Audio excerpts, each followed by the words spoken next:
But we are going to start, before we get to any of that stuff, with VT Corner. And Pat is fresh off his trip to Charlottesville, where the Hokies prevailed 55-17 to become bowl eligible. I want to ask you, Pat, what was the game day atmosphere like at Lane Stadium North? Tell us about the tailgate scene. Yeah, so first and foremost, I have been to every game that Tech has played at Lane Stadium North since 2013. 2013 was my freshman year at Virginia Tech. It was the first time I ever got to go to a game at Scott Stadium. And after that primary experience, 10 years ago, I was like, hey, I got to build this into my schedule every single year. My birthday is Thanksgiving weekend every year, so it's kind of like, hey, I get the excuse. I'm going to make the call. I'm going to go, and it's built in. And we've had some great games in Charlottesville. Now, as far as Saturday's scene, I will say completely unbiased here. I think Charlottesville in the fall, in late November, the aesthetic is really, really nice. It's a great town. It's a great vibe. There were a lot of tailgates going on. I did not have the opportunity to go down to Fontaine, which seems to be, without a doubt, the best kept, non-best kept Virginia Tech secret there is. Every Virginia Tech fan knows about the Fontaine Research parking lot. I have parked there a few times in the past. You set up there, it's free. You hang out there for a few hours, and then you make that 20-25 walk up to the stadium. I came in from the north side, walked through. I had to go get my tickets from Will Call because I left them in Charlotte and had to. I had to call. You had real tickets? They have real tickets in Charlottesville? Yeah. So when you order from the Hokie Club, they give you the paper tickets. I think that's the case for most away games when you do the Hokie Club order. So this was, nothing new to me. I always order the UVA game tickets through the Hokie Club, and had left them pinned on my fridge under a magnet, and realized that bound to happen once. Yeah. Realized this as I was driving up to New Jersey after the NC State game for Thanksgiving, and put in some calls, and thank you to the folks within Virginia Tech ticketing and getting me my tickets. But a lot of people out in tailgating.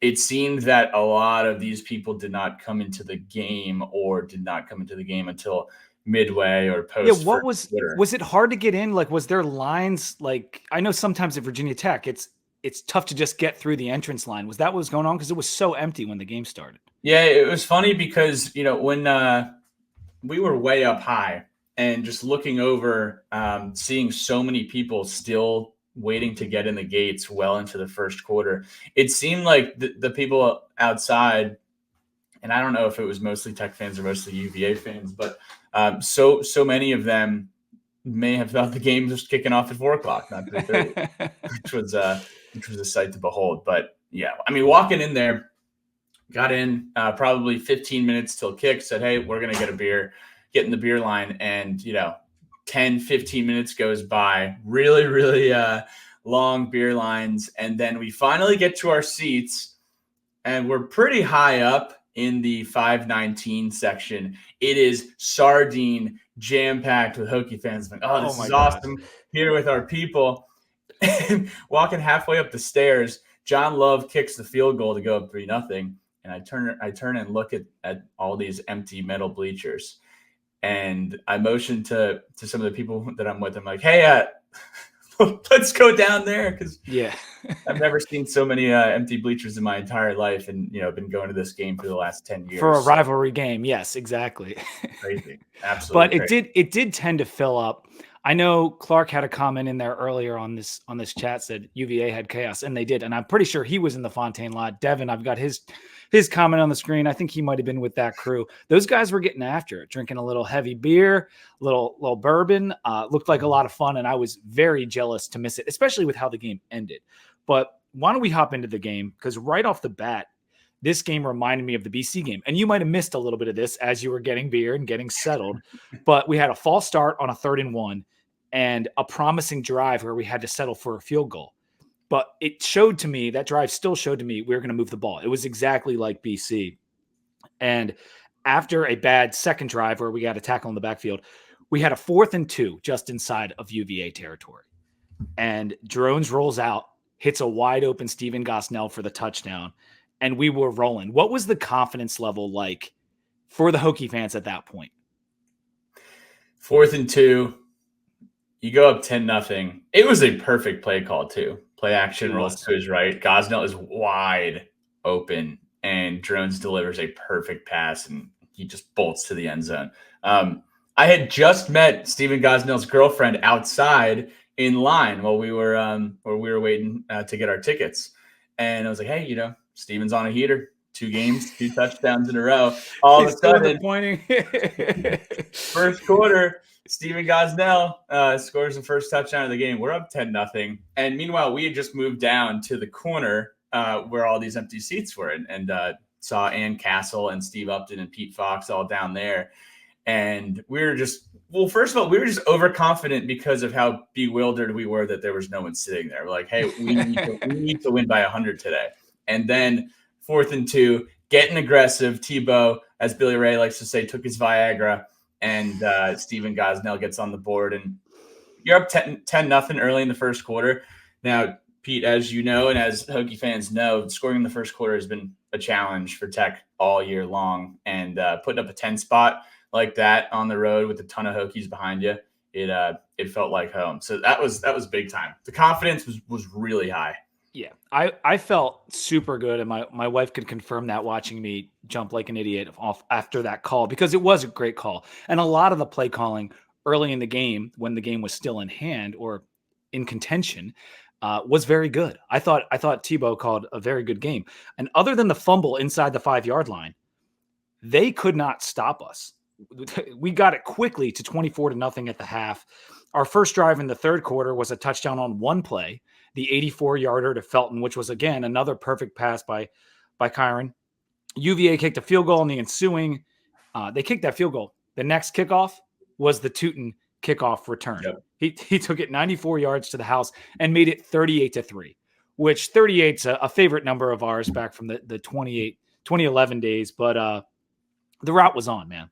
And we added 17 more points, led by even Grant Wells at the end of the game. Got a drive going, and we got our 50-burger. He missed out on the 50-burger against BC, but he helped us get a touchdown, 55-17, most points ever in the rivalry. Just insanity, man. 500 yards of offense, 8.33 yards per play, ties our season high. So when you look at this Commonwealth Cup, after it's all said and done, you are a young man, but you've seen a lifetime of Commonwealth Cups growing up as a Virginia Tech fan. Where does this rank in terms of overall enjoyment and maybe just dominance for you, and as all the Commonwealth Cups you've seen? Where does it rank for you? Yeah, Pete, this is certainly, I think, in the top 3 for a few reasons. So much was on the line here for Coach Pry, for this Virginia Tech team. It's been a roller coaster season. You had an opportunity to finish strong against your rival on the road to make a bowl game. This was not a game that the staff was taking lightly. This is not the game that the players were taking lightly. And this is a game that the fan base certainly was not taking lightly either. I think I would have to put it in the top 3, because so many of those Virginia Tech needs to win at home or needs to win in Charlottesville to make a bowl game. A lot was at stake. But here, it being year 1 of Pry playing in this game with those tangibles here at stake, I think it has to be in the top 3 for me. Doing it away from home and doing it in dominant fashion. We haven't won like that since 2016. Before, we hadn't won like that since 2011, as you mentioned. Scoring the most points ever in this game in a 100-plus year rivalry. It's pretty impressive. It's pretty impressive. And as you were alluding to, when you win this game and bowl eligibility is on the line, it typically doesn't go like this because you're not having a good season. By the fact that you've only got 5 wins at that point, it hasn't been a very good year. So you typically don't blow them out. But we had getting bowl eligible and the blowout. So it definitely gets up there. You mentioned 2016. That was 52-10, 38-0 in 2011. 42-13 in 2009. And that game, like UVA was actually decent that year. Like they were having a pretty good season. and we destroyed them. And I think it could have been worse, honestly. That was the Ryan Williams year where he broke the school record for rushing, which was subsequently broken later. And then in 2005, we won 52-14. So we've hit 52 a couple times. And even though the margin was the same in this one, having it for bowl eligibility and just the way it all went down. Because honestly, in the second half, did you feel like they got 17 points. Our foot was off the gas, though, I felt. What was special about not just this win, but honestly, every single game we won this year. ODU, 19 points. Pitt, 17 points. Wake, we beat by 17 points. Syracuse, we beat by 4 touchdowns.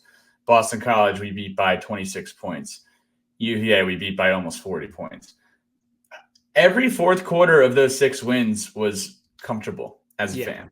And that is a unique thing. You'd be hard-pressed to find another team in college football history that went 6-6 but won all 6 games by 3 scores or more. I think Shelton Moss put it out, and it's like all ranked teams and then us. Yep, exactly. And, the fact that those are our only wins is honestly bewildering. But, just super satisfying to be able to have a year like 2022 where you're only winning 3 games. You don't beat any Power 5 teams away from home. And then here, our game against Boston College, our game against UVA, absolutely dominating. And it's good for momentum. You need to finish the season on a note like this, beating your rival, knowing that all of college football is about to be in portal hell when the portal – I guess the portal is opening up soon, but very soon. Yeah, that's not going to be fun for any coaching staff in America. And the fact that we have some momentum on our side, and the fact that we have,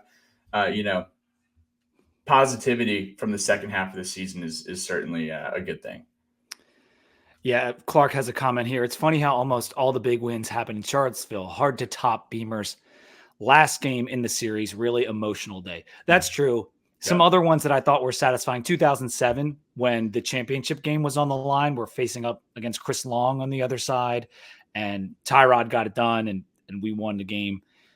The 2014 and 2015, the Brewer years, which were so stressful. Those games were so close, and we needed them to go to a bowl. And that was when people were still caring about the bowl streak. Those ones I remember just going absolutely nuts watching those games. And they ended up being super satisfying, but extremely stressful. So we didn't have the stress this time. But yeah, so many good ones over the years. I wanted to ask you, what was your favorite play of this game? Because there were a lot to choose from, or maybe even which one made the Hokies fans go the most nuts in the stands. Yeah. So Pete, I saw that you put on X that the Gosnell touchdown was your favorite play. And that was my favorite play of the first quarter. We could probably break this up in a quarter. Yeah. The Facial Tootin kick return. I had just gone up to get a beer and a Who dog, not a hot dog, but a Who dog, and came back down, and I heard Pat, and I saw my guy Jay Osborne and his wife Alexa, and I went over and hung out with them and Johnny O for a little bit.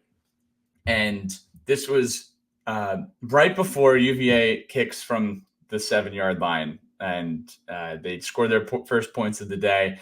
The LED lights go off, the fireworks go off, and oh my God! I think if you were a Hokie fan, you probably thought you were at a comedy movie or a comedy show at that point because of all the laughter from the folks clad in orange and maroon.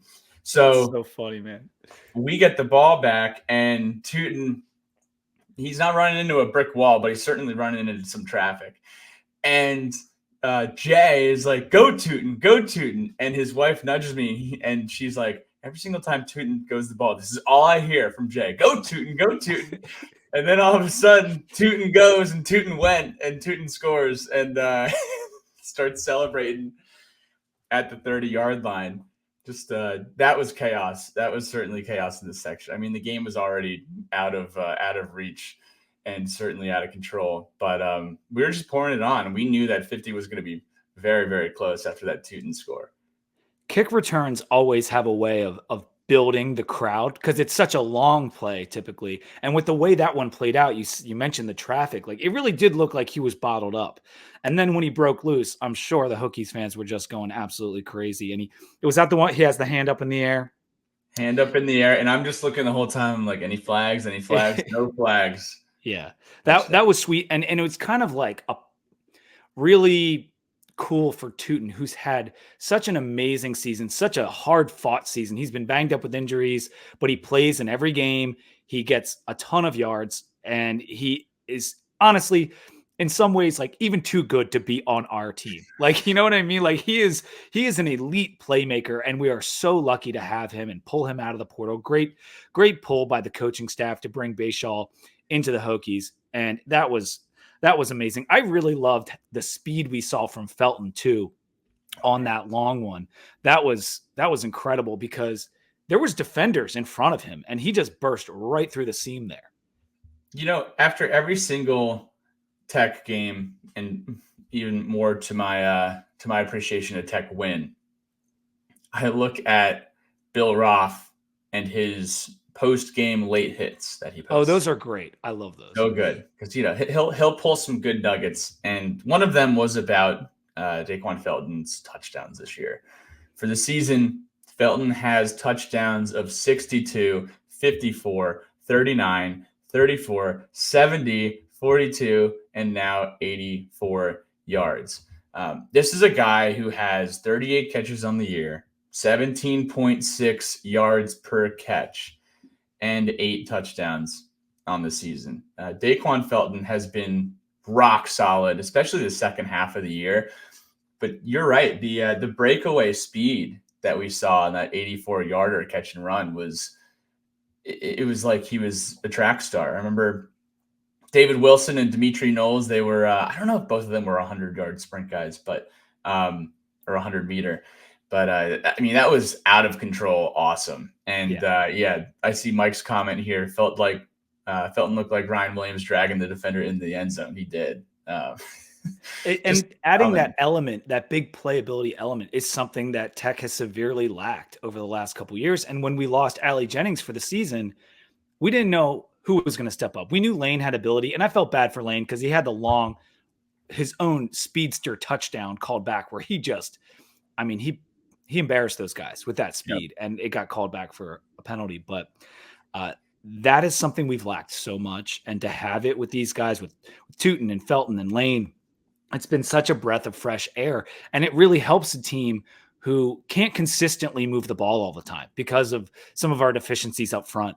And it's just so nice that it all came together in this game. And Kyron really did his thing in this game too. 244 yards and 3 touchdowns on 10 completions, meaning 30% of his passes went for touchdowns. He had 50 yards rushing. And early in the game, he was pulling a lot of those read options and running, and it just felt like he was going to have 30 or 40 carries on the day. Well, that was all part of the play calling plan because we saw as the game wore on, it helped open things up as we've done many times this year.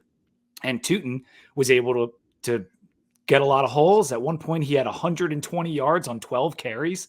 He finished the game with like 116, but a rushing touchdown, a kickoff return touchdown, just an outstanding performance from Kyron and Tootin, who have run that the rush game to perfection this year in a lot of ways. Yeah, knew we were going to have to establish the run and go with drones right away. Just needed to flip whatever game plan we had against NC State because that didn't work. And Virginia's defense, obviously very, very different. They don't have Peyton Wilson in their gaps, but you mentioned that the stat line, Pete. It's kind of like a Tyrod Taylor or Michael Vick stat line, like 10 completions. I think kind of like an NB7 stat line, 10 completions for over 200 yards and then 50 yards on the ground. He was running all over the place. He's so dangerous when he is outside of the pocket on the move, especially running to his right and throwing on the run and finding open guys. Like we mentioned already, but the Stephen Gosnell touchdown, a perfect example of how dangerous Kyron Drones is, how dangerous Bashal Tootin is, because that was a play action play. And then, Gosnell made it happen. But so good to see. I mean, you need to run the football. You need to pass the football. and we were able to do both on Saturday. And you're exactly right on drones. When he's on the run, he just seems so comfortable, particularly the rollout to the right. And if that's the case, which it certainly seems like it is, that's a good call by the offensive coordinator to find out where your QB is comfortable and make those plays happen, open up things so you can get to those plays. I want to brag on our O-line. We'll cover defense, and I'll let you get out of here. But the O-line, real quick, didn't give up a sack. We ran for 252 yards. Outstanding performance for that unit who has struggled this year. And I just wanted to 6.8 yards per rush as a team deserves to be mentioned and applauded. And this question that's on the screen says, what bowl game and our opponent we're rooting for? We'll attack that right at the end. But yeah, good job by the O-line. Let's move to the defense. We sacked Calandria 5 times, 6 total sacks in the game, countless other pressures and hits. We even had back-to-back APR penalties. What did you think about that, Pat? Yeah, that was kind of hilarious. And you know, we could joke about it certainly because you know they didn't score on that drive, and you know it was a dominant first half by the defensive line. I wonder, like, was there any like, hey, APR, rough them up a little bit, or was this like just purely like, hey, I'm gonna pick up these penalties because I want to scare this guy? I don't know. I'd love to know kind of what those conversations were going on the sideline between Marvin and JC and some of the guys on the D line, but it was kind of awesome. It was awesome. Hindsight, it was hysterical and incredible. But you know, this was now, if I'm not mistaken, this was the same drive that Cole Nelson sacked him twice, or was that the drive after? I'm not sure, but Cole did play a fantastic game. He did have those 2 sacks, multiple other big plays. It was funny because that drive started because of our interception, right? Was that right? And then I'm mixing this up because there was a drive where they're like, we turned it over, they turned it over, and it canceled each other out. But in this one, the first APR penalty, like I was kind of mad at because they're on their own 2. And we're about to get the ball back. JC Price had just caught the ball on the sideline and spiked it behind him. I don't know if you saw that, but it was hilarious. And then the second one, I was just kind of laughing because it's like, all right, they clearly don't respect this guy. They're gonna continue to beat him up, and he looked beaten up at the end of that game. There's some screenshots going around where he looked really bad, and we absolutely stuffed him in a locker. It's something I put on the Twitter feed, on the 2 Deep account. I put it on Instagram that we needed to hit this kid and make him think about it and turn the ball over. And he did. That was exactly as I had hoped. Nelson had a good game. Delane had the interception. Tisdale led us in tackles. Norrell was making plays. 5 pass breakups as a team. Dorian and the guys did a great job on Malik and Fields when the game was still in question. Exactly. And like they got yards later, but I thought our defense played outstanding, and Payne too. I mean, Feldarius Payne, what a nice addition this year. We weren't sure what we were going to get out of him coming off the injury, but he had 3 tackles for loss in this game. Yeah, the defense was lights out. And I think that was one of the biggest differences too, Pete, when you talk about just how the offensive lines for each team had such an impact, whether it was positive or negative. I mean, we were in their backfield the entirety of the day. Didn't seem that was the case for us when we were on offense, but every single play, Calandria was running for his life. Mm-hmm. And our guys were ragdolling him throughout the entirety of the game. And you mentioned Dorian Strong doing a good job on Malik Washington. Malik Washington had 14 catches, which is absolutely crazy. Yeah. And you could look at our stat sheet and see, you know, our some of our best wide receivers, and that's, you know, half the amount of catches they have all season. We knew Malik Washington was going to be assignment number 1 after last week's KC Concepcion, more like KC Conundrum. Dude, he went off again this week. KC did. Yeah. Sidebar. Great to see the Pack just completely eviscerating. Dude, they own UNC, man. It's so fun. They've won 4 out of 6 now in that rivalry. So yeah, that was nice to see. But back to Malik and the coverage. Yeah, you know, he had over 100 yards and 14 catches, but none of them really mattered. Had a long of 31, but you kept him out of the end zone as well. Really, really solid job by the defense, and great to see Delane get a pick too. Yeah, showed some serious speed on his INT return and getting in the end zone, but set us up nicely. And I mean, yeah, it was also just goofy. The UVA fans like to mock Tech fans when we shake our keys on third down, which is the goofiest thing. Like it was like 24. Actually, I think it was in the second half. Like we might have been up like 30 points, and shaking my keys, and lady turns around. Oh, key play, key play. I'm like, wait, why are you still here?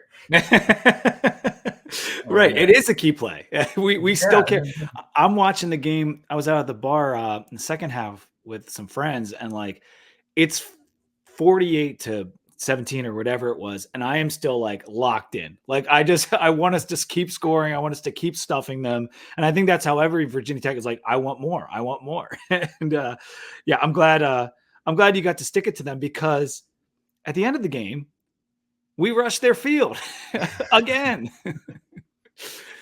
Yeah, that was just it just added to the comedic efforts of the day. You have hundreds of Virginia Tech students standing on the hill.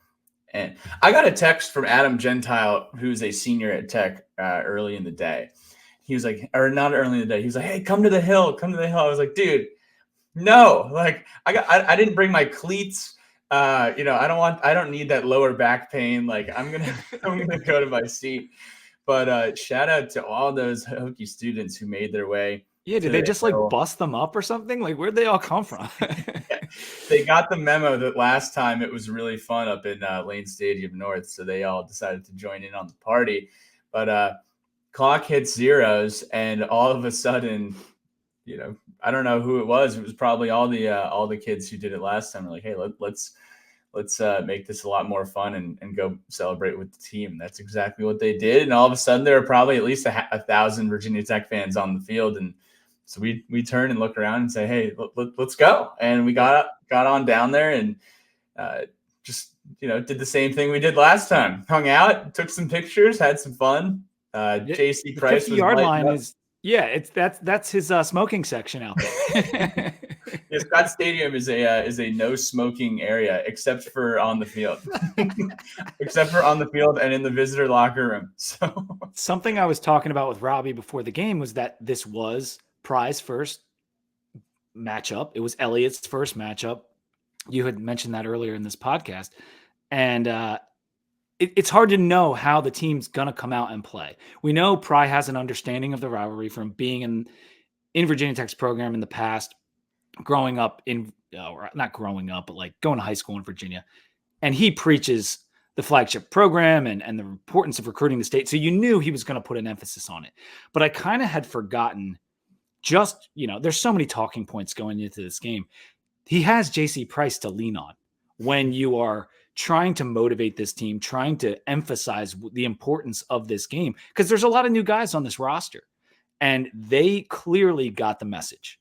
Whoever was doing it, I would love to talk to JC just how the week leading up went, but that's why I feel like JC takes some crap in the offseason. He took some crap last year or whatever. I think the D-line has played tremendously better than they were during the Fuente era over the last 2 seasons. I know early in the year we were struggling. Some of our seniors may have not been bringing it hard every week, but Fuga, Pollard, and Kendricks, they got the message. They played a great game, and it's a credit to JC and his coaching and his ability to motivate these guys for a big rivalry game. Yeah.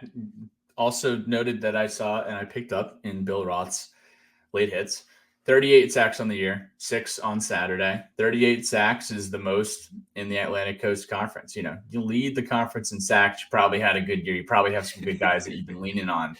And the veterans in the middle, Pollard, Kendricks, Fuga, they know what it's like to win at Virginia. True.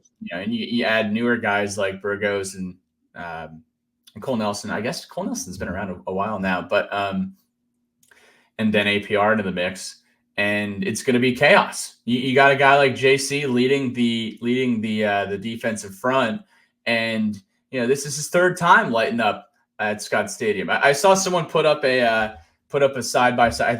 I think he was smoking a cigar after the '95 game. Yes, and they lined that up with 2021 and now 2023. But you have guys to lean on. You have guys to keep everyone motivated. And then I also wanted to talk about APR finishes the regular season with 9.5 sacks. Come on, man. So close to those double digits. And we thought he was going to get there. So hopefully whoever we get in the bowl, he's got to get it in the bowl. He's got to. Because we would love to see it. All right, finally, Pat, we got to 6-6. We're going to a bowl. We didn't start the season well, but we finished strong, and it seems we have a quarterback moving forward, which is key in the game of football. Would you rate this season? There was a lot of talk about would this be a success or failure if we go 5-7. At 6-6, how do you rate this season? You can use a 10-point scale. You can just use a word. How do you feel about the year? I feel good. I Vegas 5.5 wins is what I got it at earlier in the year. And we exceeded that. And we did that beating our rival, but not just beating our rival, destroying them. And you kind of have to look at this season in two parts, conference play and non-conference play. And obviously we stumbled out the gate early, started out 1-3, and then you beat the brakes off Pittsburgh at home. And all of a sudden, that momentum changed. And I think we leaned on Lane Stadium a lot this year, knowing that we were very much a dangerous football team at home. It's funny how our schedule ended up lining up too, that our 3 losses in conference were to the 3 best teams in the conference, Florida State at Louisville, and then NC State, who's a 9-3 football team. Our 5 wins were beating the basement of the conference. All 5 of those, I think, finished in the bottom 5 of the ACC. So we're, as Devin J is saying, are we the Dallas Cowboys, beat up on the bad teams and lose to the good teams? I think for this point in this regime, that's a good place to be compared to last year where we really couldn't beat anyone. And then this year, destroying some of these bad teams. I think it's really something that we can build on here. But overall, you make that bowl game, you win 2 conference games on the road in November. And then I think momentum, just winning that rivalry game is massive. So yeah, I feel good about the program. I think, probably feeling it like if I'm on a scale of 1 to 10 of how I'm feeling about things, probably like a 7.5. Yeah. Yeah. I think I'd agree with that, especially when you think of it in year 2. This isn't just a 6-6 season, in a vacuum. You have to take into account the roster turnover, the repairing the relationships in Virginia, the fact that we started the year with a very questionable quarterback and finished the year with a guy we think we can build on. All those things factor into what I perceive to be a great season. I thought if we go 6-6 this year, I'd be immensely satisfied before the season started. We had 3 wins last year. We have 6 this year. So I feel good. This was always going to be a little bit longer of a build. We're not going to come in and win 10 games in year 1 like Fuente had because he had Teller and Ford and he brought in Gerard Evans. Like that was a great beginning. I'd rather have a great end than a great beginning because we saw how you can start good and it can go the other way. Let's build this thing the right way. And I feel very positive about the 6-6 season. Robbie and I are going to go into more detail on the UVA game when we record later in the week. And we're also going to talk about bowl destinations. And Pat, right now I'm seeing Military's a possibility. Sun Bowl against USC was a possibility. That's a little frightening. And then the Duke's Mayo Bowl right in your hometown there where you're living these days. What are you rooting for? Yeah, I'm rooting for one of 3 options, and I've ruled out probably 3 or 4 options that I don't want to happen. But if this is Pat Finn's big board of bowl game destinations, I'm putting Duke's Mayo at number 1. I think we have some unfinished business in Charlotte from that 2019 Lynn Bowden game. I don't think we're at the top of the Duke's Mayo big board right now, though. I think they're probably looking at some other schools right now. Military Bowl at number 2, just really easy destination for all the folks in the DC area, folks in the Philly area and South Jersey. Pete, folks in North Jersey, I know my whole family would be able to get to that one at the Military Bowl. One thing about the Military Bowl, I've been a couple of them. That parking lot is absolutely awful. So if you go to the Military Bowl, be prepared to post gate because you're going to need like an hour of just chilling before you can get out of that. Because the situation of getting out is so bad. We love it. We love a good PSA. Be prepared to post skate. That is that's a 2 p.m. kick. I think not the Belk Bowl, Duke's Mayo Bowl is like a 5 or a 6 p.m. kick. Both of those games are on December 27th, which is a Tuesday or a Wednesday after Christmas. I think it's a Wednesday after Christmas. And then you have, the Gasparilla Bowl just seems kind of exciting. Seems like there's some flair there. It's a pre-Christmas bowl. It's on. Wait, is that Bad Boy Mowers? So Bad Boy Mowers brought their bad selves up to the Bronx. Bad Boy Mowers is the Pinstripe Bowl. Oh my God. Destination. So yeah, there just seems to be a little bit of mystique around this Gasparilla Bowl down in Tampa pre-Christmas. That could be exciting just because I like Tampa a lot better than Orlando. I feel like we've been to Orlando quite a few times over the years. Tampa's great. Tampa's a fun party town. A lot of breweries in Tampa. I've been to that stadium for an ACC title game way back in the day. In fact, I think that was the 07 one that was in Tampa. And there's like all this stuff before the game, like come to the ACC, concert party featuring Blake Shelton. And I'm like, who the heck is Blake Shelton? Never heard of that idiot. Like 15 years later, he's one of the biggest country stars on the planet. But that's what stands out to me about Tampa. But Tampa would be so much fun.